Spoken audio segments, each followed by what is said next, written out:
نبی کریم حضرت فاطمہ کے گھر تشریف لے گئے تو انہوں نے دیواروں پر پردے لٹکائے ہوئے تھے اور نقش پردے تھے، نقش و نگار بنے ہوئے تھے۔ سرکار نے قدم اندر رکھا، حضور باہر آ گئے۔ جناب فاطمہ رو پڑی کہ مولا کائنات کو کہا، بھاگ کر جانا، ذرا پتہ تو کرنا۔ یا رسول اللہ، فاطمہ سے ناراض ہو گئے۔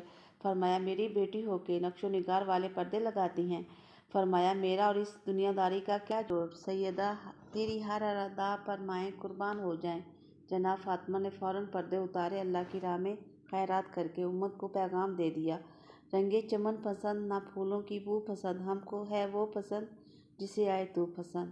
بس یا رسول اللہ، جو آپ کو پسند ہے، بس بات ختم ہو گئی۔ میرے نبی کو دنیا داری سے کوئی تعلق نہیں تھا، کوئی واسطہ نہیں رکھتے تھے، انہیں تو وہ پسند تھا جو میرے رب کو پسند تھا۔ اس لیے تو ہماری ہدایت کے لیے میرے پیارے نبی صلی اللہ علیہ وسلم کو چنا گیا۔ سبحان اللہ۔